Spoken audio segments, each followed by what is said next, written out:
চরিত্র গঠন করো আল্লাহ নবী ইউসুফ আলাইহিস সালামের মতো।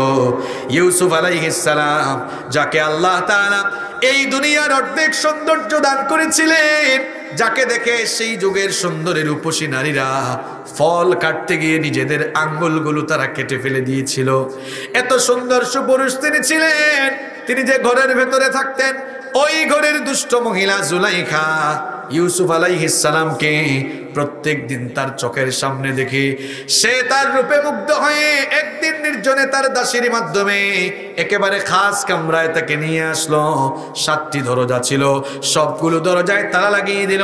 ইউসুফ আলাইহিস সালাম লক্ষ্য করে দেখলেন দুষ্ট এই মহিলা এমন এক জায়গায় আমাকে নিয়ে এসেছে, সব দরজায় তালাবদ্ধ, সবগুলো দরজা বন্ধ, এখান থেকে পালাবার কোনো পথ নাই।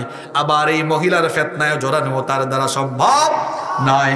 তিনি তখন আল্লাহ তাআলাকে ভয় করে আল্লাহর নাম নিয়ে তালাবদ্ধ দরজার দিকে যখন দৌড় দিলেন, আল্লাহ তাআলা তার উপরে খুশি হয়ে গিয়ে সবগুলো দরজা আপন কুদরতে তিনি খুলে দিলেন।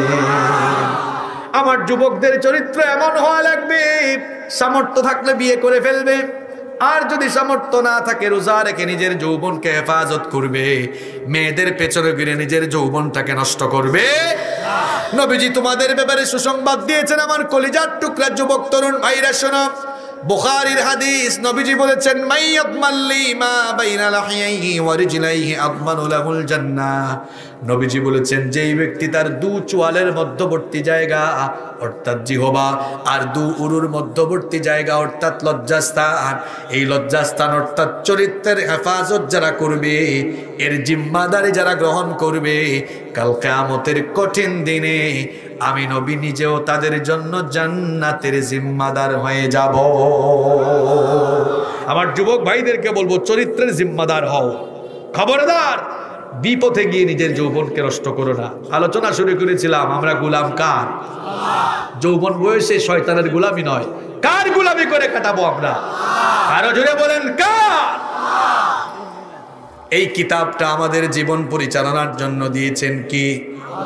এখন এই কিতাব আমরা নামাজে মানি কিন্তু সমাজে মানি। কিভাবে আমরা আল্লাহর গোলামির পথে চলবো, আল্লাহর গোলামির পথে আমরা কেমনে চলবো প্রশ্ন যদি আমাকে কেউ করে, আমি তাকে বলবো এই কোরআন পড়ে কোরআন বুঝে কোরআনের পথে চলেন। কোরআনের পথে চলা মানে হচ্ছে কার পথে চলা? কারণ এই কোরআন নাজিল করেছেন কি? সবাই একটু বলেন তো দেখি, নামাজের মধ্যে যে বই যে কিতাব আমরা তেলাওয়াত করি সেই কিতাবের নাম কি? আমাদের মসজিদের ইমাম সাহেব তিনি যদি নামাজ শুরু করেন ফজরের নামাজে, নামাজের আগে ভাবলেন আমি তো বুখারী মুসলিম পারি, আজকে আর কুরআন না, সরাসরি বুখারী। আল্লাহু আকবার। আন আবি হুরায়রা রাদিয়াল্লাহু আনহু قال قال رسول الله صلى الله عليه وسلم, প্রত্যেকটি দিন ঘুম থেকে উঠা থেকে নিয়ে শুরু করে ঘুমাতে যাওয়া পর্যন্ত 24টি ঘন্টা কাটাতে হবে যার বিধান অনুযায়ী তিনি কি? দেখুন তো আপনি আল্লাহর গোলাম হিসেবে নিজেকে পরিচয় দেন, কিন্তু দেখুন তো চিন্তা করে আদৌ কে আপনি নিজেকে আল্লাহর গোলাম বানাতে পেরেছেন কিনা? বলেন তো, দিন শুরু হয় একটা সালাত দিয়ে, সেই সালাতের নাম কি? আর একটু জোরে বলেন। পাংশা এলাকায় দেখবেন ফজরের আজান যখন হয় অনেক মানুষ ঘুমিয়ে থাকে, মসজিদে যায় না। আমার বাবারা, আমার ভাইরা, সবাই একটু মহব্বতের সঙ্গে বলুন তো, আমরা যখন নামাজে যাই গোলামি হয় কার? আর আমরা যখন নামাজে যাই না সবচেয়ে বেশি আনন্দিত হয় যে তার নাম কি? তাহলে আমরা যখন নামাজে যাই গোলামি হয় আল্লাহর, আর যখন আমরা নামাজে যাই না তখন গোলামি হয় কার?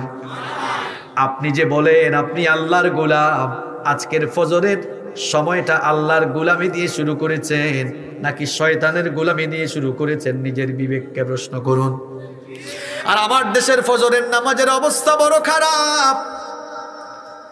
রাত 1টা পর্যন্ত ওয়াজ শুনে গেলেও অনেক ওয়াজের শ্রোতা, তাফসীর মাহফিলের শ্রোতা আছে, ঘুম থেকে উঠে ফজরের নামাজে যায় না। অবশ্য এই চিত্র মনে হয় রাজবাড়িতে নাই। 1টা পর্যন্ত ওয়াজ শুনে যাওয়ার পরে যদি ফজরের নামাজ আপনি আদায় করতে না পারেন, মনে রাখবেন 2 ঘন্টা 3 ঘন্টার ওয়াজ আপনার কোনো কাজে লাগে না। শ্রোতার কথা কি বলতাম, মাহফিলের কমিটির মধ্যে অনেকে আছে নামাজ পড়ে না, এইরকম অবস্থা হলে তো চলবে না। আর আমার দেশের ফজরের নামাজের অবস্থা বড় করুন, দেখা যায় আমাদের দেশে ফজরের নামাজের চাইতে জানাজার নামাজে মানুষ কম না বেশি? আর একটু জোরে দেখবেন এই মিয়াপাড়া এলাকায়, না এই এলাকা না অন্য এলাকা দিয়ে উদাহরণ দেয়, পরে আবার অনেকে ভাববে হুজুর কি আমার কথা কইয়া গেল নাকি। এক লোক ঢাকায় থাকে, তার বাসা তার ঘরের পাশে মসজিদ, ফজরের আজান শুনে 50 হাত দূরে, ঘর থেকে 50 হাত দূরে মসজিদে যায় না, কিন্তু শুনেছে রাজবাড়িতে একজন মারা গিয়েছে। এখন প্রচন্ড জ্যাম আছে সাভারে, হেমায়াতপুরে, ধামরাইয়ে, সব রাস্তা জ্যাম। জ্যাম শোনার পরেও গাড়ি চালায়, যেহেতু পাশে এয়ারপোর্ট নাই, গাড়ি চালায় 9 ঘন্টা 10 ঘন্টায় ফেরি পাস হইয়া আসলো। বুঝলাম না লোকটার কারবার, ঘর থেকে 50 হাত দূরে ফজরের নামাজে গেল না, কিন্তু ঢাকা থেকে রাজবাড়িতে আসলো জানাজার নামাজে শরীক হওয়ার জন্য। 8-9 ঘন্টা 10 ঘন্টা জ্যাম ঠেলায়া চলে আসলো, ফজরের নামাজে গেল না, 50 হাত দূরে, কিন্তু 8-9 ঘন্টা জার্নি করে জানাজার নামাজে আসলো। মতলব বোঝা লাগবে, ফজরের নামাজের আগে বক্তব্য দেওয়ার সুযোগ নাই, জানাজার নামাজের আগে বক্তব্য দেওয়ার সুযোগ আছে। তাহলে বাটপাট, তুই ফজরের নামাজে গেলি না কেন? আবার কিছু মানুষ আছে এরা পুরা সপ্তাহে নামাজে যায় না, কেবলমাত্র জুমার দিন আসলে জুমার দিনে নামাজে যায়। এইরকম সাপ্তাহিক নামাজি রাজবাড়ী এলাকায় নাই। এখন আপনি যে আল্লাহর গোলাম, দেখি আগে আবার প্রশ্নটা করে নেই, বলেন তো আপনারা সবাই গোলাম কার? আরো জোরে বলেন কার? রাগ করবেন না, একদিনে নামাজ হলো 5 বার, 7 দিনে হয় 5 7 35 বার। শয়তান যা আপনাকে এমন ধোঁকা দিল, ধোঁকা দিতে দিতে 1 ওয়াক্ত কেবল নামাজে গেলেন, 34 ওয়াক্ত শয়তান আপনাকে প্রতারণার ফাঁদে ফেলে আটকে ফেললো। তাহলে বলেন তো 1 ওয়াক্ত নামাজ আদায় করে গোটা সপ্তাহে আল্লাহর গোলামি করেছেন কয়বার? আরো জোরে। 35 থেকে 1 বাদ দিলে থাকে কত? বলেন তো 34 ওয়াক্ত গোলামি করেছেন কার? গোটা সপ্তাহের হিসাব নিকাশ করলে কি দেখা যায়? লোকটা গোটা সপ্তাহে শয়তানের গোলামি বেশি করেছে না আল্লাহর গোলামি বেশি করেছে? সবচেয়ে আজীব ব্যাপার কি জানেন? চাকরি করে, ব্যবসা করে, সকাল 9টায় দোকান খোলা লাগবে, 9টায় অফিসে ঢোকা লাগবে, নইলে চাকরি থাকবে না। প্রত্যেকের হাতেই তো এখন স্মার্টফোন আছে, তাই না? এজন্য 8টার সময় অ্যালার্ম সেট করে নিজের বিবিকে, বউকে বলে, বউ ডেকে দিও যেন 8টায় উঠে রেডি হইয়া 9টার আগে যাইতে পারি। আমি বুঝলাম না ভাই, 9টায় দোকান খোলার জন্য বা অফিসে যাওয়ার জন্য 8টায় অ্যালার্ম দিয়ে আপনি ঘুম থেকে উঠতে পারলে কোন শয়তান আপনাকে ধরলো যে ভোর 5:30টায় অ্যালার্ম দিয়ে ফজরের নামাজে উঠে নামাজে যেতে পারলেন না? কোন শয়তানের সঙ্গে বসবাস আপনারা? ঠিক তো কইলেন, খালি ঠিক কইয়া চলে যাইয়েন না, কথাগুলোকে একটু দিলে লাগান যে হুজুর কি বলে যাচ্ছে। আজকে ওয়াজের বিষয় গোলামি হচ্ছে কার, এটাই বিষয়। সবাই বলেছেন গোলাম কার? আসলে কি হচ্ছে? 5 ওয়াক্ত নামাজ চলে যায়, আল্লাহর গোলামি হয় না। শয়তানও দেখে হাসে, আল্লাহ আমারে কেন শয়তান বানাইছো? হে তো আমার চেয়ে আরো বড় শয়তান। অনেকে কয় হুজুর নামাজ না পড়লে কি হবে? আমার ঈমান তো ঠিক আছে। বলেন তো দেখি, দাঁত ব্রাশ না করে কেউ যদি কয় আমার মুখ পরিষ্কার, এই দাবিটা যৌক্তিক নাকি অযৌক্তিক?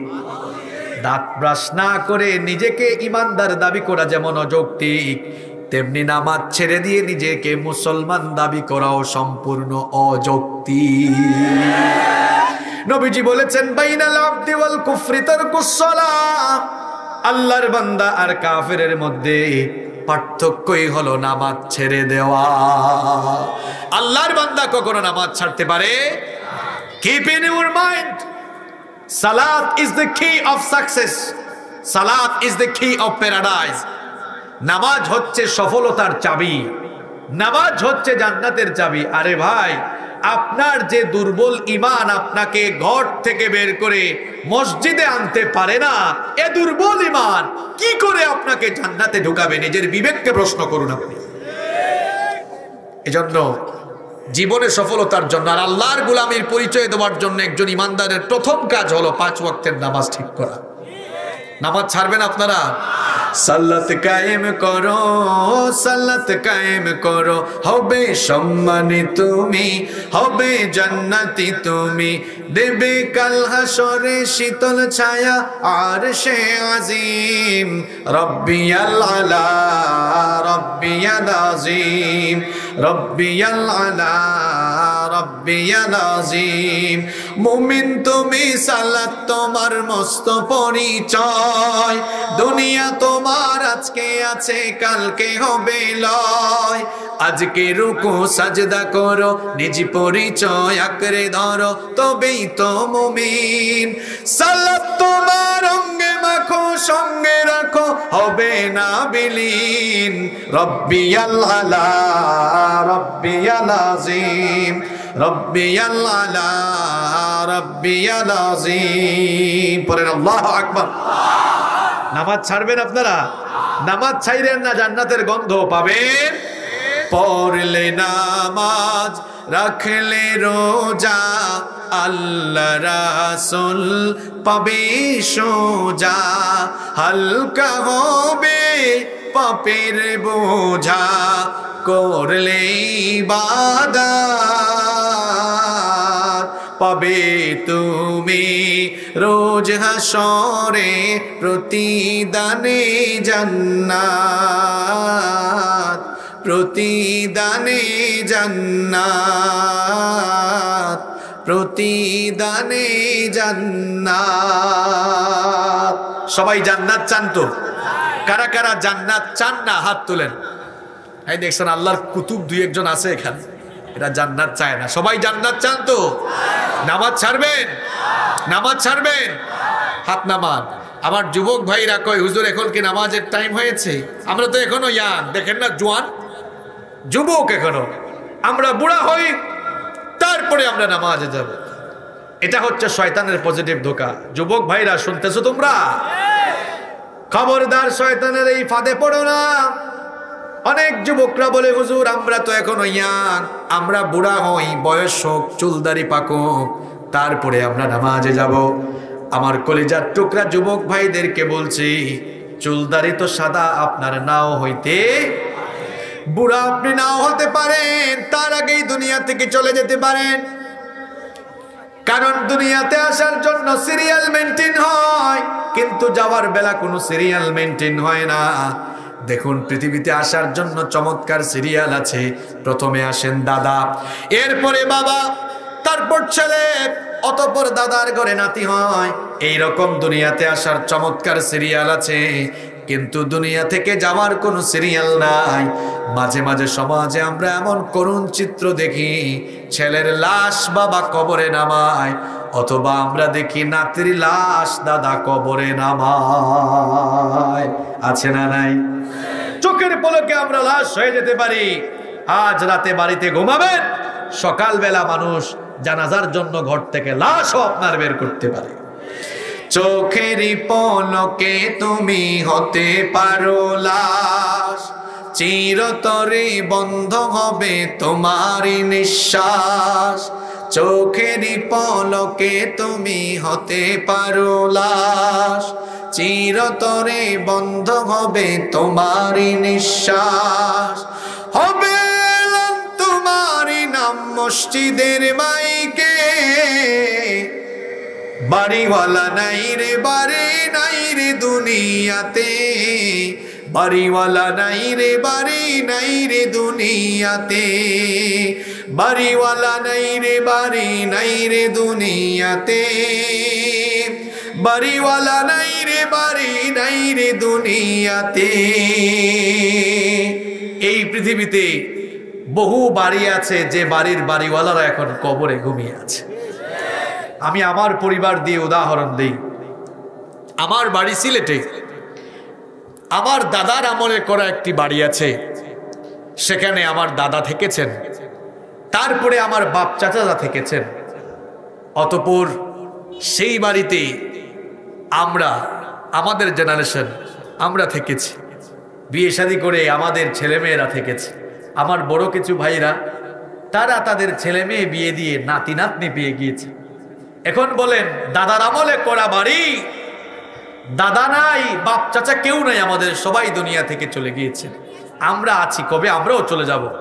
আমাদের ছেলে মেয়েরা নাতি নাতনিরা এখন আসতেছে। বলুন তো, বাড়িটা যারা বানিয়েছিলেন তারা কেউ কি আছে? কথা বলেন, কেউ কি আছে? বাড়ির জায়গায় পড়ে আছে। আপনি বাড়িওয়ালা থাকতে পারবেন? এই মিয়াপাড়া এমন বহু বাড়ি আছে, দেখবেন বাড়ি বহু আগের, বাড়িওয়ালা নাই। আহারে, এমনও তো বহু বাড়িওয়ালা আমরা দেখেছি, বাড়ি বানাচ্ছে, বয়স 48-49 বছর হয়ে গিয়েছে, বেসমেন্ট দিয়ে বাড়ি করে ফেলেছে, রং করা বাকি, ওই সময়ে চলে গিয়েছে, মারা গিয়েছে। আসা না নাই, নতুন বাড়িতে উঠতেও পারে নাই। সবচেয়ে বড় কথা হলো, আপনি দুনিয়া থেকে চলে যাওয়ার পর বেশি না, মাত্র 2 শতাব্দীর ব্যবধানে আপনার পরবর্তী জেনারেশন আপনাকে ভুলে যাবে। যেমন আমি আমার দাদার বাবার নাম জানি না, আপনি হয়তো জানবেন, কিন্তু আমি যদি আপনাকে বলি আপনার দাদার বাবার নাম বলেন, গোল আলু খাবেন সবাই, কেউ পারবেন না। একথা কেন বলেছি? দেখুন, আপনার দাদার বাবা আজ থেকে 200 বছর আগে পৃথিবীতে ছিল। 200 বছরের ব্যবধানে পরবর্তী প্রজন্ম আপনি তার নাম ভুলে গিয়েছেন। একই পরিণতি আপনার হবে। আপনি যে সন্তানদের জন্য টাকা পয়সা ঘর বাড়ি এগুলো করতে গিয়ে নামাজ ছেড়ে দেন, আল্লাহর বিধান লঙ্ঘন করে নিজেকে আল্লাহর গোলামের পরিবর্তে শয়তানের গোলাম বানিয়ে ফেলেছেন। মনে রাখবেন, এই জায়গা জমি টাকা পয়সা গাড়ি বাড়ি আপনার ছেলে মেয়ে সবকিছু জায়গায় থাকবে, আপনি থাকবেন না, আপনি চলে যাবেন। এমনকি পরবর্তী প্রজন্ম আপনার নাম পর্যন্ত মনে রাখবে না। কি করছেন দুনিয়াতে আপনি? আর যুবক ভাইদের কথা বলছিলাম, যুবক ভাইরা খবরদার, যৌবনটাকে নষ্ট করে দিও না।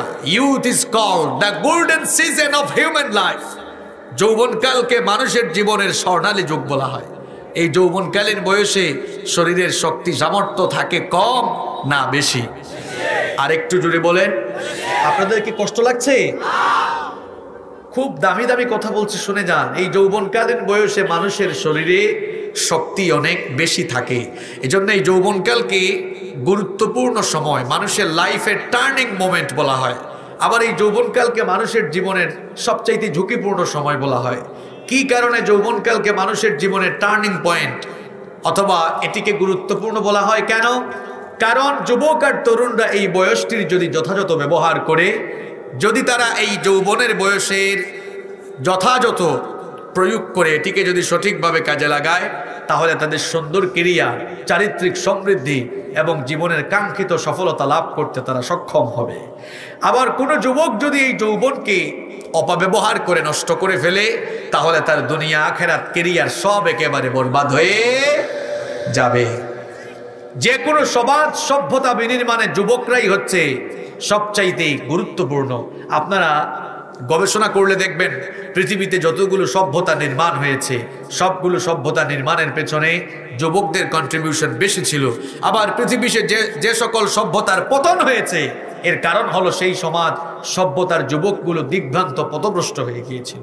দেখুন, সেই চীন বিপ্লব, ফরাসি বিপ্লব থেকে নিয়ে শুরু করে ভারতীয় স্বাধীনতা আন্দোলন, ভারতীয় উপমহাদেশের স্বাধীনতা আন্দোলন, 52 ভাষা আন্দোলন, 69-এর গণ অভ্যুত্থান, 71-এর স্বাধীনতা আন্দোলন, সবগুলো বিপ্লব সফলতার মুখ দেখেছে। এর কারণ হলো প্রত্যেকটি বিপ্লবের পেছনে যুবকদের স্যাক্রিফাইস ছিল।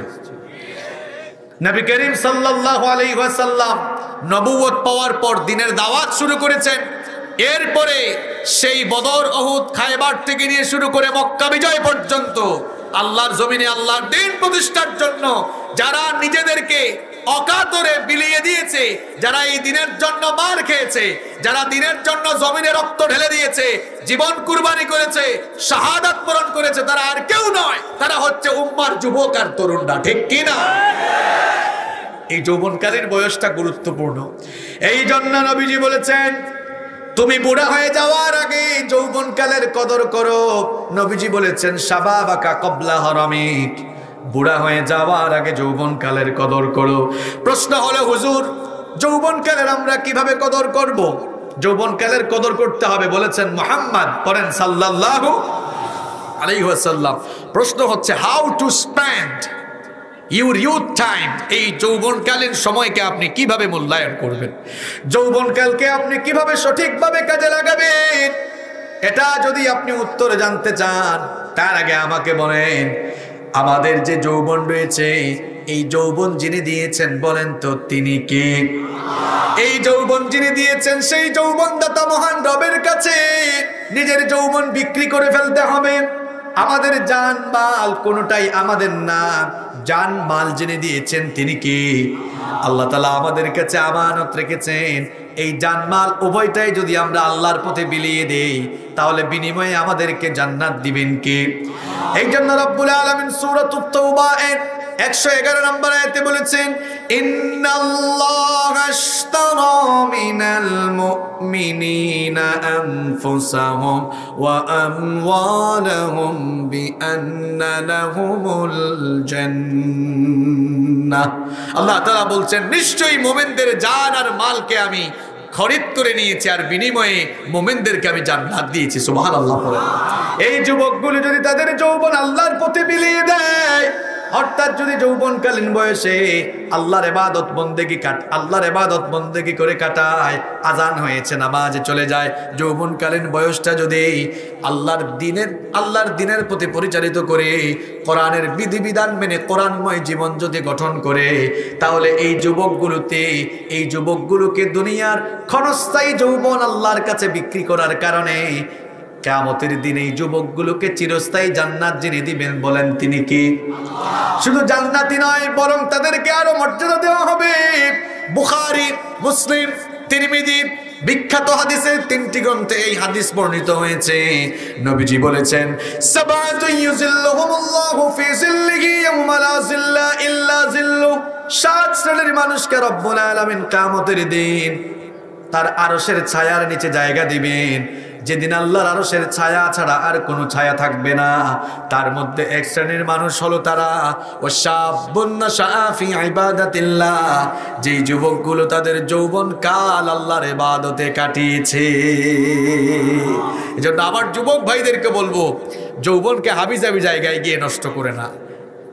Youth is not a gift given by leader. যৌবন তোমার নেতার দেওয়া গিফট নয়, যৌবন দিয়েছেন কে? আজ এই যুবকদেরকে ধ্বংস করার কত পরিকল্পনা। বাংলাদেশের পরিস্থিতি খুবই ভালো, যুবকরা এখন নাচ গান ছেড়ে দিয়েছে, নাচ গান কনসার্ট ছেড়ে দিয়ে যুবকগুলো এখন কোরআন শোনার জন্য পাগল পাড়া হয়ে গিয়েছে। এজন্য কোরআন বিরোধীরা বসে থাকে নাই, একটার পর একটা ভয়াবহ পরিকল্পনা করে যুবকদেরকে তারা ধ্বংস করার জন্য চেষ্টা করছে।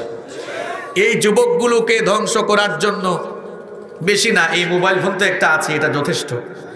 এর ইতিবাচক দিক যেমন আছে, নেতিবাচক দিকও আছে। নেতিবাচকটাকে আমরা রিমুভ করে দিব, ইতিবাচকটা গ্রহণ করব।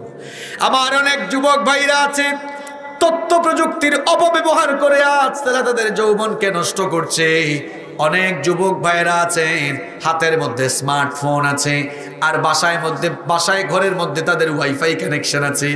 এই স্মার্টফোনের মধ্যে ওয়াইফাই কানেকশন কিংবা ইন্টারনেট কানেকশন লাগিয়ে দেখা যায় অনেক যুবকরা নাটক দেখছে, সিনেমা দেখছে। কিছু যুবক তো আছে পর্নোগ্রাফিতে এডিক্টেড হয়ে পড়েছে। আমার যুবক ভাইদেরকে বলবো, রাতের বেলা তুমি যখন ঘরে ঘুমাও, তুমি হয়তো মনে করো আমার আব্বু আম্মু অন্য রুমে ঘুমায়, আব্বু আম্মু আমাকে দেখছেন না, আমার রুমে আমি একা আছি, সুতরাং আমি যা মন চায় তাই করতে পারি। আমার ভাই, তুমি যা মন চায় তা করতে পারো না, কারণ তোমার মা বাপ তোমাকে না দেখলেও একজন তো ঠিকই দেখেন, বলেন তিনি কে? যাদের হৃদয়ে আছে আল্লাহর ভয়, তারা কবু পথ ভুলে যায় না। আল্লাহর প্রেম ছাড়াই দুনিয়ায় কারো কাছে কোনো কিছু চায় না, কারো কাছে কোনো কিছু চায় না। বলেন, অন্তরে আল্লাহর ভয় থাকলে তাকে আল্লাহর পথ থেকে আর দূরে রাখা যাবে?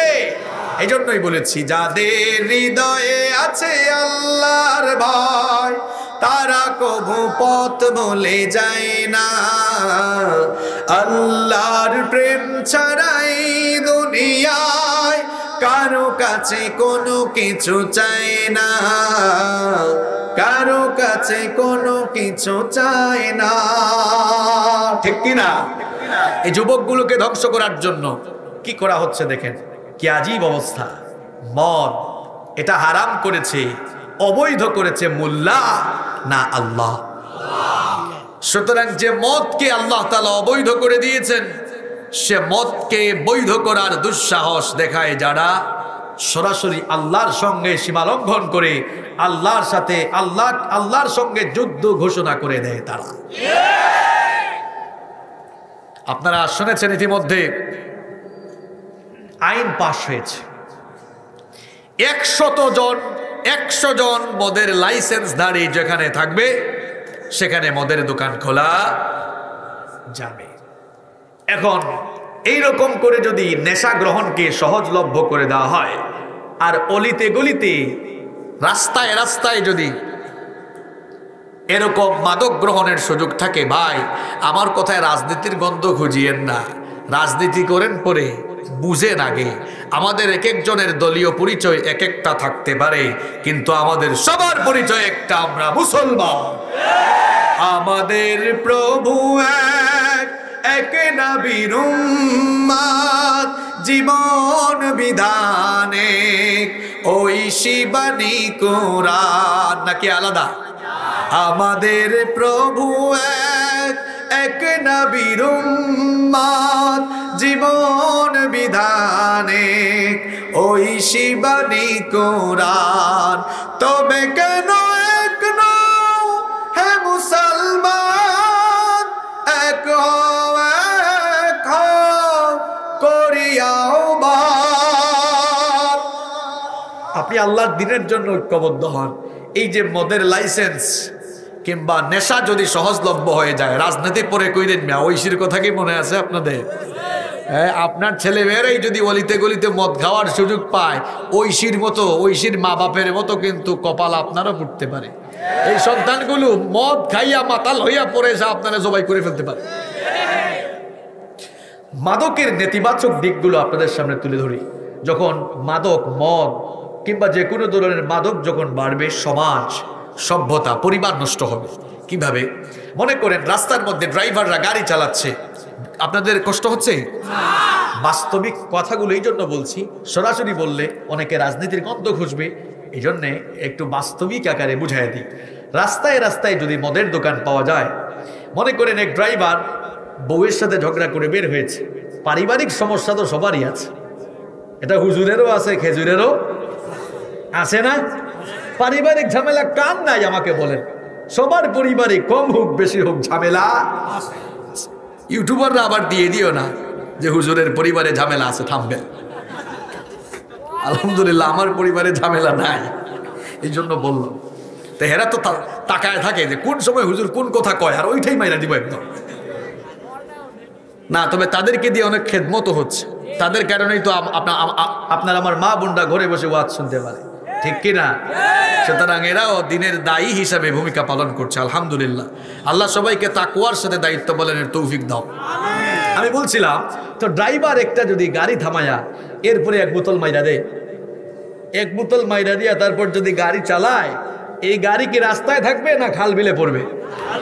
তাহলে নেশা যত বাড়বে, সমাজে দেশে অ্যাক্সিডেন্ট তত বাড়বে না কমবে? আর একটু জোরে বলেন। আমার এলাকায় ঘটনা একটা ঘটেছে, বলবো? আচ্ছা, মদ খাওয়ার পরে মানুষের কি সেন্স ঠিক থাকে? কথা বলেন। এক লোক আমার এলাকায় ঘটনা ঘটেছে, মদ খাইয়া ঘরে ঢুকেছে। এখন মদ খাওয়া লোক এটা ঘরে ঢুকেছে, ঢোকার পরে তার বউকে গিয়ে বলতেছে যে আম্মা খাইছেন কিনা। তাদের সেন্স ঠিক নাই, বউ কোনটা আর মা কোনটা এটাও বলেন। দাম্পত্য কলহ, পরিবারে সমস্যা বাড়বে না কমবে? মদ খাইয়া তো ঘরে ঢুকলে তার বউকে দাসীর মতো পিটাবে। তাহলে বলেন, নেশা যত বাড়বে, পারিবারিক কলহ, দাম্পত্য কলহ তত বাড়বে না কমবে? নেশা যত বাড়বে, যুবক তরুণরা তত ধ্বংস হবে। সুতরাং যুব সমাজকে তরুণ সমাজকে এ ধ্বংস থেকে বাঁচাবার জন্য, পারিবারিক কলহ, দাম্পত্য কলহ এবং সমাজ সভ্যতাকে সুন্দর করার জন্য, সুশৃঙ্খল করার জন্য দলমত ভুলে যান। দলমত ভুলে গিয়ে এই কালো আইনকে বাতিল করার জন্য সবাই মিলে ঐক্যবদ্ধ আওয়াজ তুলুন। তার পাশাপাশি মাননীয় প্রধানমন্ত্রীকে আমরা বলতে চাই, আপনি আমাদের দেশের অভিভাবক। এখন এই দেশের নাগরিক হিসেবে আমরা তো আপনার কাছে কিছু দাবি পেশ করতেই পারি, এটা আমাদের নাগরিক অধিকার। আমরা সংসদে বক্তৃতায় শুনেছি আপনি তাহাজ্জুদের নামাজ পড়ে দিন শুরু করেন। সুতরাং যেই দেশের প্রধানমন্ত্রী তাহাজ্জুদের নামাজ আদায় করে দিন শুরু করেন, আমরা চাই না সেই প্রধানমন্ত্রীর অধীনে যে সংসদ পরিচালিত হয় সেই সংসদ থেকে মদের আইন পাশ করে মদ সব জায়গায় চলুক। এটা তাহাজ্জুদ গুজারি প্রধানমন্ত্রীর কাছ থেকে এদেশের মুসলমান আশা করে না। এজন্য আমরা বলতে চাই, আমাদের মাননীয় তাহাজ্জুদ গুজারি প্রধানমন্ত্রীকে আমরা বিনয়ের সাথে, শ্রদ্ধার সাথে বলতে চাই, আমরা জানি আপনি ধার্মিক পরিবারের সন্তান, আমরা শুনেছি আপনি 5 ওয়াক্ত নামাজ পড়েন, আমরা শুনেছি আপনি তাহাজ্জুদ দিয়ে দিন শুরু করেন। সুতরাং তাহাজ্জুদ গুজারি প্রধানমন্ত্রী হিসাবে এদেশের আলেম উলামা এবং তাওহীদবাদী মুসলমানরা আপনার কাছে আর্জি পেশ করছে, অচিরেই এই কালো আইনকে এই দেশ থেকে বাতিল এবং মাদককে নির্মূল করার ঘোষণা আপনাকে দিতে হবে।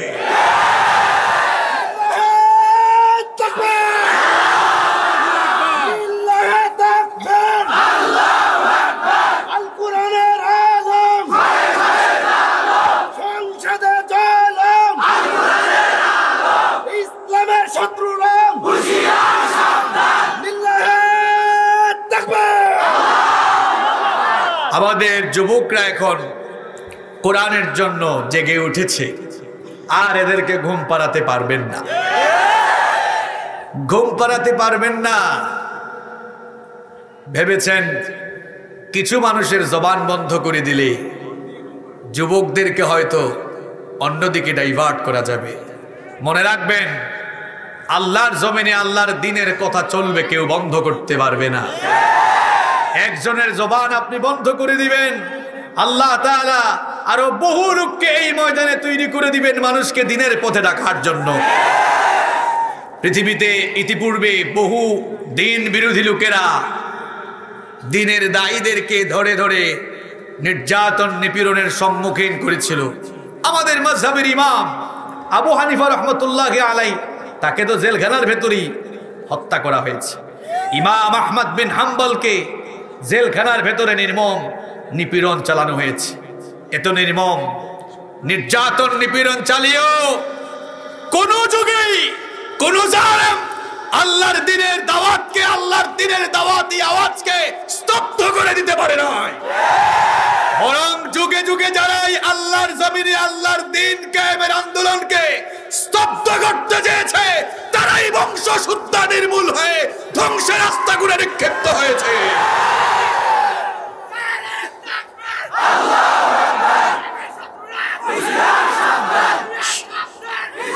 সম্মানিত ভাইরা, আপনারা স্রোত দেখেছেন কিনা? নদীর স্রোত দেখেন নাই? এখান থেকে তো 200 হাতও হবে না নদী আছে, এজন্য এত আওয়াজ আপনাদের। আপনারা তো ইলিশ মাছ দিয়াবে না দৌড়াবে, চলে যাবে। কি বুঝাতে চাইলাম? আল্লাহর জমিনে আল্লাহর দ্বীন কায়েমের জন্য খাব্বাব খুবাইবের উত্তরসূরি এই যুবক তরুণরা আজ এই জমিনে জেগে উঠেছে। এখন যুবকরা কোরআনের জন্য মাতোয়ারা দেওয়ানা হয়েছে, পাগল পাড়া হয়ে গিয়েছে। এই সমাজে, এই দেশে আল্লাহর দ্বীনের জন্য, কোরআনের জন্য যুবকদের যে গণজোয়ার তৈরি হয়েছে, এই গণজোয়ারকে রুখে দেওয়ার দুঃসাহস দেখাবে যারা, স্রোতের মধ্যে যা কিছু ফেলা হয় তা যেমন ভেসে চলে যায়, যুবকদের এই গণজোয়ার গণস্রোতের সামনে যারাই দাঁড়াবে, এভাবে স্রোতের মতো ভেসে গিয়ে বঙ্গোপসাগরে নিক্ষিপ্ত হওয়া লাগবে।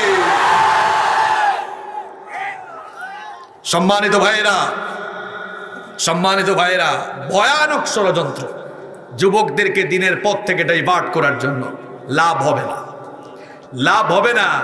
কারণ বলেন, অনেকে বলে এই দেশে ওয়াজ মাহফিলে তো বাড়লো, লাভটা কি হইল, এরকম কিছু কথা কিছু মানুষ কয় কিনা। আমার বুঝে আসে না, টুপি পাঞ্জাবি লাগাইয়া অনেকে ফেসবুকে এমন স্ট্যাটাসও দেয়, এদের কথার সুর আর নাস্তিকদের কথার সুরে কিরকম। তুমি যে বলো দেশে এত ওয়াজ মাহফিল বাড়লো, ফজিলত আর লাভ কি হইল, তো তুমি চোখের মধ্যে রঙিন চশমা লাগাইলে দেখবা কেমনে সিনেমা হল আগের চাইতে বেড়েছে না কমেছে? নাই, কমেছে কি? নাই। ওই দিন আমাকে একজন বলছে যে আমরা অবাক হয়ে যাই, আমার সাথে দেখা হয়েছে রাস্তায়, ছবি তুলতেছে, কয় আমরা অবাক হয়ে যাই, আমরা এত কষ্ট করে এত কিছু বানাই, আমাদের ভিউ নাই, আপনাদের মতো হুজুরদের এত ভিউ কেন ইউটিউবে? যারা বলে ওয়াজ মাহফিল করে কি ফজিলত হয়েছে, দেখো না যুবক তরুণরা এখন নাটক সিনেমা দেখে না, ভালো না লাগলে মন খারাপ থাকলে কোরআনের তাফসীর শুনে শুনে তারা সময় কাটায়। মসজিদের ভেতরে যুবক মুসল্লি বেড়েছে না কমেছে? যুবকদের মুখে দাড়ি এই সংখ্যা কমেছে না বেড়েছে? এগুলো কিসের ফজিলত? এই মাহফিল চলছে দেখেই 2টা বছর তো শিক্ষা প্রতিষ্ঠান বন্ধ ছিল। আমি ওই দিন একজনকে বললাম, এই 2 বছর যদি ওয়াজ মাহফিল অনেক জায়গায় অনেক কারণে বন্ধ ছিল, কিন্তু টোটালি বন্ধ থাকলে তো যুবকগুলো আদব কায়দাও একদম ভুলে যাইতো। এই মাহফিলগুলো টিকে আছে বলে, এই মাহফিলগুলো আছে বলে এখনো আমাদের সমাজের ভেতরে দ্বীনি মূল্যবোধ এখনো জেগে আছে। সুতরাং এই মাহফিলগুলোর বিরুদ্ধে কথা বলে তারা আল্লাহর জমিনে আল্লাহর দ্বীন কায়েম হোক এটা চায় না যারা। এই যুবকগুলোকে নষ্ট করার কত প্ল্যান পরিকল্পনা। যে যুবকগুলোর হাতে যুবক বয়সে কোরআন হাদিস বই খাতা কলম শোভা পায়, কিছু মানুষ তাদের স্বার্থ হাসিলের জন্য যুবকগুলোর হাতে মাদক তুলে দিয়েছে, ইয়াবা বাবা, তারপরে তাদের হাতে AK-47 পর্যন্ত তুলে দিয়েছে। যুবক ভাইরা, আমার কলেজার টুকরা ভাইরা, তোমার এই যৌবন স্বার্থবাদী মহল, স্বার্থবাদী লোকদের পেছনে গিয়ে তাদের পিছনে বিলীন করার জন্য এই যৌবন দেওয়া হয় নাই। এই যৌবন দেওয়া হয়েছে কার জন্য? যুবকরা ইসলামের জন্য কি করেছে দেখো। ওমর রাদিয়াল্লাহু আনহুর নাম আমরা সবাই জানি, নরম নাকি খুব গরম? কষ্ট হচ্ছে আপনাদের? 15 মিনিট থাকা যাবে না আরো? ঘটনা তো খালি মনে পড়তেছে, একটার পর আরেকটা ঘটনা খালি আমার মনেই পড়তেছে এখন। ওমর রাদিয়াল্লাহু আনহু তিনি ইসলাম কবুল করলেন, তার বয়স ছিল মাত্র 26 বছর। কত বছর? না ইলিশ মাছের মতো আওয়াজ দেন, কত বছর? ইলিশ দিয়ে খান আপনারা, বুঝাইতে হবে না, তেল তেলে আওয়াজ লাগবে। ওমর রাদিয়াল্লাহু আনহু ইসলাম কবুল করেছেন, বয়স ছিল। ইসলাম তিনি কবুল করলেন, কবুল করে এসে নবীজিকে বললেন, আলাসনা আলাল হক, আমরা কি হকের উপরে প্রতিষ্ঠিত নই? নবীজি তখন বললেন, বালা, অবশ্যই আমরা হকের উপরে প্রতিষ্ঠিত আছি। তখন ওমর রাদিয়াল্লাহু আনহু তিনি বললেন, যদি আমরা সত্যিকার অর্থেই হকের উপরে প্রতিষ্ঠিত থাকি, তাহলে এখনো আপনার সাহাবীরা গোপনে নামাজ পড়ে কেন? এখনো কেন গোপনে গোপনে দাওয়াত চলে? আমি ওমর গোপনে গোপনে কিছু করতে পারবো না, আমি যা করব সব দেখায়া করব। আল্লাহু আকবার। সাহস কম না বেশি? বুকের পাঠা দেখছেন কেমন? তখন ইসলাম গ্রহণকারী লোকদের সংখ্যা অত্যন্ত কম নাকি খুব বেশি? ওমর রাদিয়াল্লাহু আনহু নবীজিকে বললেন, নবী গো, আমাকে একটা পারমিশন দেন। নবীজি বললেন, কিসের পারমিশন? ওমর রাদিয়াল্লাহু আনহু তখন বললেন, আমি কাবার চত্বরের দিকে একটি মিছিল বের করতে চাই। নবীজি বললেন, যাও। অনুমতি দেওয়া হলো। ইসলাম গ্রহণকারী লোকদের সংখ্যা খুব কম ছিল, এদেরকে লাইনে দাঁড় করিয়ে মিছিলকে নেতৃত্ব দিলেন ইসলামের 2 বীর সিপাহসালার, একজন হামজা রাদিয়াল্লাহু আনহু আর একজন ওমর রাদিয়াল্লাহু আনহু। স্লোগান উঠে গেল, লিল্লাহি তাকবীর, লিল্লাহি তাকবীর। এটা ওমরের স্লোগান হইছে নি? তো ওমরের মতো আওয়াজ দেন, লিল্লাহি তাকবীর। গোটা মক্কায় এই আওয়াজ, এই ধ্বনি প্রতিধ্বনিত হলো। আবু জাহাল বলল, নতুন করে এই স্লোগান দেয় কারা? কয়েকজন বের হয়ে দেখে কারবার, হায় হায় হায় হায়, সামনে কারে দেখা যায়? আরো জোরে বলেন। ফিরে এসে আবু জাহালকে বলল, স্যার ঘটনা খারাপ। কয় কি হয়েছে? কয় ওমরকে তো ওদের মিছিলের সামনে দেখা যায়। কয় কি বলো? তো আমার বিশ্বাস হয় না। আবু জাহাল উকি দিয়া দেখে, সত্যিই তো ওমরকে সেখানে দেখা যায়। এর আগ পর্যন্ত মুসলমানরা বের হইলেই তো কাফেরের গোষ্ঠীরা পিটাইতো। এখনো দেখবেন এদের নামে কেউ নাই, কিন্তু এই স্বভাবের মানুষ আছে, ইমানদারদেরকে দেখলেই তারা তাদের উপরে ঝাঁপাইয়া পড়ে। আবু জাহাল দেখলো কয়েকজন বেরোইতেছে পিটাবার জন্য। আবু জাহাল কয়ে, মরার কি খুব শখ জাগছে নাকি রে? আজ মিছিলের সামনে কে আছে দেখোস না? কেউ যদি কারো বউকে বিধবা বানাতে চাও, যা অমরের সামনে যাও। কেউ যদি নিজের সন্তানকে এতিম বানাতে চাও, অমরের সামনে যাও। দেখেছেন যুবক ভাইরা কি করেছে? দুর্বল ইসলামকে এই যুবকরাই শক্তিশালী করে তুলেছে। গোটা পৃথিবীতে আজ মুসলিম উম্মাহ নির্যাতিত নিপীড়িত এই মুসলিম উম্মাহকে অধপতনের অতল তলদেশ থেকে আমরা যদি উত্তরণ করতে চাই, অমরের উত্তরসূরি এই যুবক ভাইরা যদি অমর রাদিয়াল্লাহু আনহুর ভূমিকা অবতীর্ণ হয়ে মজলুম মুসলমানদের পক্ষে আবারও আল্লাহু আকবারের ধ্বনি দিয়ে দুনিয়ার আকাশ বাতাসকে আরো একবার প্রকম্পিত করতে পারে, গোটা দুনিয়ার বাতিল শক্তিদের কলিজার ভেতরে কম্পন শুরু হয়ে যাবে। আপনাদের মতোই তো যুবক ছিলেন উমাইর ইবনুল হুমাম রাদিয়াল্লাহু আনহু। ঘটনা এখন আরেকটা মনে পড়ছে, বুখারীর হাদিস। নবীজি যখন বদরের মাঠে সাহাবীদেরকে নিয়ে একত্রিত হলেন, বলেন বদরের যুদ্ধটা কঠিন ছিল নাকি খুব সহজ ছিল? কি কারণে কঠিন? হ্যাঁ, না এটা না, অনেকে আমি জানি এটা বলবে যে হুজুর আমরা জানি মুসলমান 313 আর কাফের 1000, এই কারণে কঠিন না। পৃথিবীতে এমন বহু নজির আছে যে সংখ্যায় কম হয়ে অসংখ্যাধিক্যকে হারিয়ে দিয়েছে, আছে না নাই? আছে। এটার কারণে কঠিন না। কঠিন হচ্ছে বদরে যারা মুখোমুখি হবে এরা রক্ত সম্পর্কের মানুষ। দেখা গিয়েছে ছেলে ইসলাম কবুল করেছে, বাপ করে না। এখন বাপ বেটা, চাচা ভাতিজা, দাদা নাতি, কঠিন না সহজ? নবীজি পেরেশান হয়ে গেলেন। আজ যদি আমাদের সাহাবীদের দিলের ভেতরে শাহাদাতের চেতনা কাজ না করে আত্মীয়তের চেতনায় টান মারে, তাহলে এই বদরের মাঠে আমাদের পরাজয় ঘটবে। নবীজি চিন্তিত হয়ে গেলেন। মিকদাদ বিন আমর রাদিয়াল্লাহু আনহু দাঁড়ালেন। ফাকাম আল মিকদাদ বিন আমর, বুখারীর হাদিস, দাঁড়িয়ে তিনি বললেন, ইমদি লিমা আরাকাল্লাহ ফানাহনু মাক। নবী গো, আল্লাহ আপনাকে যেদিকে আদেশ করেছেন সেদিকে আমাদেরকে নিয়ে চলুন।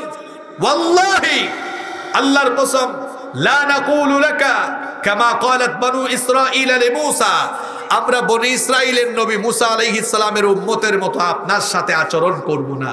বনি ইসরাইলের নবী মুসা আলাইহিস সালাম তার উম্মতদেরকে নিয়ে আল আরদুল মুকাদ্দাসায় গিয়েছিলেন যুদ্ধে, আর তার উম্মতরা সেখানে গিয়ে বলেছিল, মুসা আমরা তোমার সাথে আসছি ঠিক, কিন্তু যুদ্ধ করার জন্য না, তোমার আর তোমার আল্লাহর যুদ্ধ দেখার জন্য। তারা বলেছিল, ইযহাব আনতা ওয়া রাব্বুকা ফাকাতিলা ইন্না হাহুনা কাঈদুন, বলেছিল মুসা তুমি আর তোমার আল্লাহ গিয়া কাফেরদের সাথে যুদ্ধ করো, আর আমরা দাঁড়ায় দাঁড়ায় এখানে দেখি। মিকদাদ রাদিয়াল্লাহু আনহু বলেন, আমরা এদের মতো আচরণ করব না, বরং আমরা বলছি ইযহাব আনতা ওয়া রাব্বুকা ফাকাতিলা ইন্না মাআকুমা মুকাতিলুন, আমরা বলছি আপনি আমাদেরকে নিয়ে চলুন যেদিকে আল্লাহ আমাদেরকে নিয়ে যেতে বলেছেন। যতক্ষণ আমাদের দেহে প্রাণ থাকবে ততক্ষণ আমরা আল্লাহ আর তার রাসূলের জন্য লড়াই করে যাব। আল্লাহু আকবার। নবীজি বললেন, এই যদি তোমাদের মনোবাসনা হয়, কুমু ইলা জান্নাতিন আরদুহা কাআরদিস সামাওয়াতি ওয়াল আরদ, এই যদি তোমাদের মনোবাসনা হয়, চলো সেই জান্নাতের দিকে, যেই জান্নাতকে আল্লাহ তাআলা তোমাদের মতো শাহাদাত পাগল লোকদের জন্য আসমান জমিন কত বড়, এর চেয়ে আরো বড় করে বানিয়েছেন। সুবহানাল্লাহ। একজন আনসারী সাহাবী, সাহাবীরা দুই প্রকার, মুহাজির আর আনসার। মুহাজির কারা? যারা মাইগ্রেট করে হিজরত করে মক্কা থেকে মদিনায় গিয়েছেন তাদেরকে বলা হয় মুহাজির। আর হিজরত করে আসা সাহাবীদেরকে যারা সাহায্য করেছেন, আশ্রয় দিয়েছেন, তাদেরকে বলা হয় আনসার। একজন আনসারী সাহাবী, নাম হচ্ছে উমাইর ইবনুল হুমাম, বয়সে একেবারে তরুণ, জওয়ান, যুবক। তিনি এই বক্তব্য শুনে বললেন, বাহ বাহ ইয়া রাসূলুল্লাহ, পড়েন সাল্লাল্লাহু। এটা আঞ্চলিক শব্দ যার অর্থ হলো মা আহসানাহু ওয়া মা আযমাহু, অর্থাৎ কি ফ্যান্টাস্টিক, কি চমৎকার কথা আপনি বলেছেন নবী। আজ আমরা এখানে জীবন দিয়ে দিলে আসমান জমিনের চাইতে আরো বিশাল জান্নাত আমরা পাবো। নবীজি বললেন, বালা অবশ্যই এই কথা শুনে যুবক সাহাবী আনসারী সাহাবী বললেন, লা ইন আনা হুয়িতু আন আকুলা তামারাতি হাদিহি ইন্নাহা লাহায়াতুন তাওয়িলা। তিনি বললেন, আপনার জবান থেকে এই কথা শোনার পর এখন আমি যদি খেজুর খাইতে খাইতে সময় নষ্ট করি তাহলে তো জান্নাতে যেতে আমার লেট হয়ে যাবে। খেজুরের প্যাকেট হাত থেকে ফেলে দিয়ে উলঙ্গ তরবারি হাতে নিয়ে লড়াই করতে করতে অনেকগুলো কাফেরকে জাহান্নামে পাঠিয়ে তিনিও শহীদ হয়ে গেলেন। বদরের শহীদদের লাশগুলো যখন একত্রিত করা হলো তখন এই যুবক সাহাবীকে দেখিয়ে সাহাবীরা বলেছিলেন, নবী গো, এটাকে চিনেছেন? ওই যে খেজুর খায় নাই, জান্নাতে যাওয়ার জন্য পাগল পাড়া হয়েছে আপনার বক্তব্য শুনে।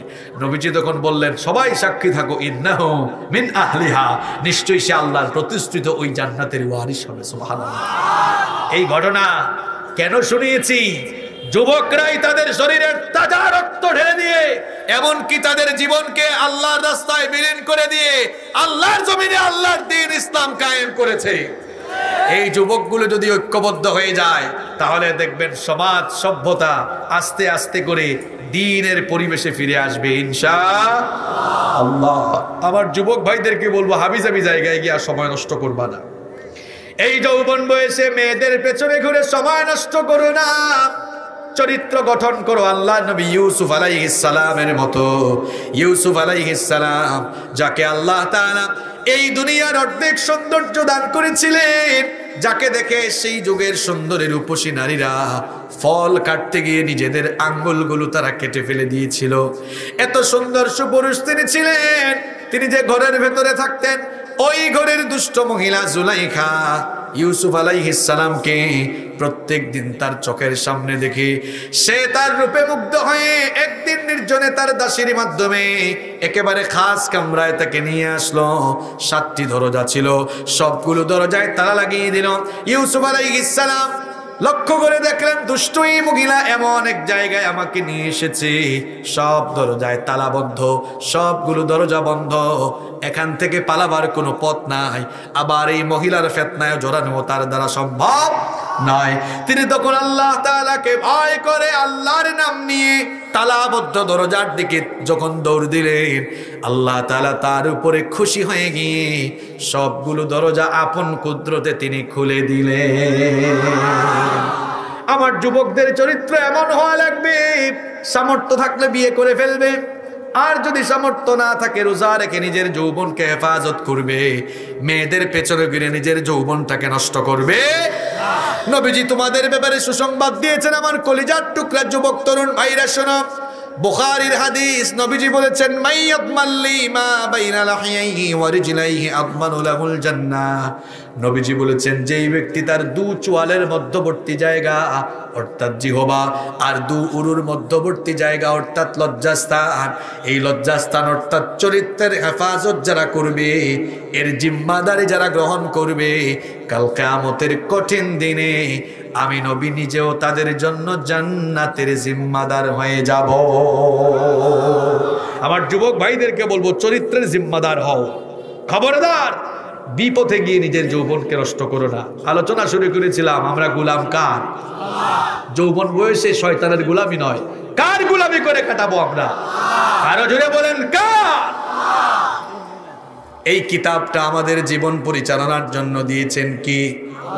এখন এই কিতাব আমরা নামাজে মানি কিন্তু সমাজে মানি।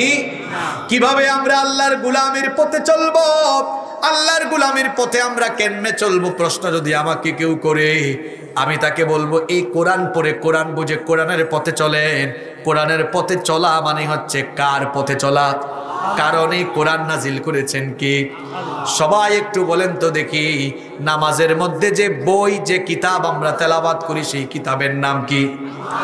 আমাদের মসজিদের ইমাম সাহেব তিনি যদি নামাজ শুরু করেন ফজরের নামাজে, নামাজের আগে ভাবলেন আমি তো বুখারী মুসলিম পারি, আজকে আর কুরআন না, সরাসরি বুখারী। আল্লাহু আকবার। আন আবি হুরায়রা রাদিয়াল্লাহু আনহু قال قال رسول الله সাল্লাল্লাহু আলাইহি ওয়াসাল্লাম। মিয়া পাড়ার লোকেরা বলবে আমাদের হুজুর কি ব্যাককল হয়ে গেছে নাকি? কারণ সবাই জানে নামাজের ভেতরে একটি কিতাব থেকে তেলাওয়াত করা বাধ্যতামূলক। সবাই বলেন কিতাবের নাম কি? কি বুঝলেন? নামাজের ভেতরে যেমন এই কোরআন পড়া, কোরআন তেলাওয়াত করা বাধ্যতামূলক, ওই নামাজের জন্য নামাজের বাহিরে জন্ম থেকে নিয়ে মৃত্যু পর্যন্ত কোরআনের প্রত্যেকটি আইন মানাও তার জীবনে বাধ্যতামূলক ফরজ। নামাজি নামাজে কোরআন মানে, কিন্তু নামাজের বাইরে কোরআন। সুদ খাওয়া যাবে না, নিষেধ করে দিয়েছেন কে? বহু নামাজি আছে নামাজেও আগের কাতারে, আবার দেখবেন সুদ খাওয়ার বেলায়ও আগে আগে থাকে। এইরকমই একজন সুদখোরের ঘটনা আমার মনে পড়ছে, বলবো। এক সুদখোর ফজরের নামাজে গিয়ে হুজুরের পেছনে নামাজে দাঁড়িয়েছে।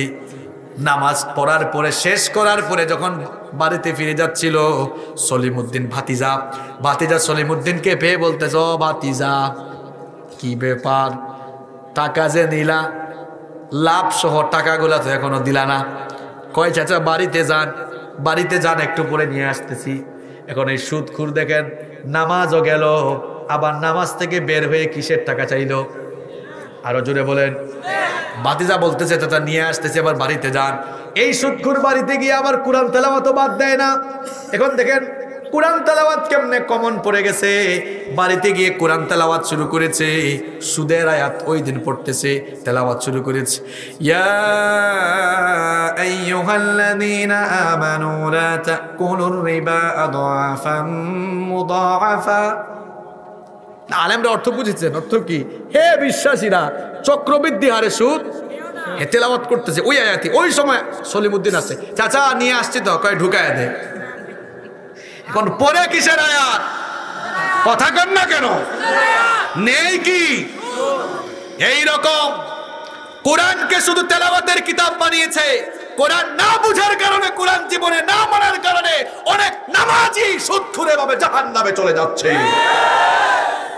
এই কিতাব তেলাওয়াতেই ফজিলত আছে, আমরা সবাই জানি, কিন্তু কেবলমাত্র তেলাওয়াত করলেই হক আদায় হয় না, এটি বুঝে পড়া লাগবে।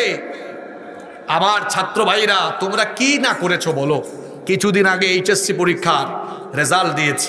তোমরা বিশ্ববিদ্যালয়ে চান্স পাওয়ার জন্য 6 মাস 7 মাস বিশ্ববিদ্যালয়ে কোচিং এ ভর্তি হয়ে বিশ্ববিদ্যালয়ের জন্য পড়াশোনা করো। আমার আপত্তি নাই, তোমাদের কেরিয়ার সুন্দর হোক, আমরা সেটা চাই। তবে আমার প্রশ্ন হচ্ছে, সেই জায়গায় ঢাকা বিশ্ববিদ্যালয়ে চান্স পাওয়ার জন্য 6 মাস 7 মাস তুমি কোচিং করতে পারো, আল্লাহর জান্নাতে যাবে, আল্লাহর দেওয়া কিতাব এখনো শিখলে না। এই কিতাব শেখার জন্য কয়দিন কতবার কার কাছে দৌড়াইছো? নিজের বিবেককে প্রশ্ন করো। It's the source of knowledge and science. এটা জ্ঞান বিজ্ঞানের উৎস। কোরআনুল কারীম সাম্প্রদায়িক কিতাব নয়, এটি সার্বজনীন কিতাব। যদি সাম্প্রদায়িক কিতাব হতো, আল্লাহ কোরআনে বলতেন হুদাল লিল মুমিনিন, অথবা বলতেন হুদাল লিল মুসলিমিন। উলামায়ে কেরামকে সাক্ষ্য রেখে বলছি, কোরআনের কোথাও হুদাল লিল মুমিনিন নেই, হুদাল লিল মুসলিমিন নেই, আছে হুদাল লিন নাস। এটি হচ্ছে তামাম দুনিয়ার সকল মানুষের হেদায়েতের কিতাব। সুবহানাল্লাহ পড়ে। এই কোরআনের কাছে যারাই আসবে তারা হেদায়েত পাবে। আমি আর লম্বা করছি না। 3 নম্বর পয়েন্ট বললাম, আল্লাহর গোলামির পথে জীবন পরিচালনার জন্য সবাইকে বলবো, এই কোরআন শুধু তেলাওয়াত নয়, তেলাওয়াত করুন, অর্থ বুঝুন, কোরআন মেনে চলুন। এই কোরআন মানার জন্য নাজিল হয়েছে নাকি শুধু চুমু খাওয়ার জন্য নাজিল হয়েছে? মানার জন্য। মানতে গেলে জানতে হয়, জানতে গেলে পড়তে হয়। কোরআন পড়ুন, কোরআন বুঝুন, কোরআন মানুন, তবেই কোরআনময় সমাজ গঠন হবে ইনশাআল্লাহ। এই কোরআন যেখানে পড়ানো হয়, কোরআন যেখানে বোঝানো হয়, যেখান থেকে কোরআনের মানুষ তৈরি হয়, সেটাই হচ্ছে এই মাদ্রাসা। এই মাদ্রাসাকে ভালোবাসেন আপনারা কম না বেশি? আরেকটু জোরে বলেন, কম না বেশি?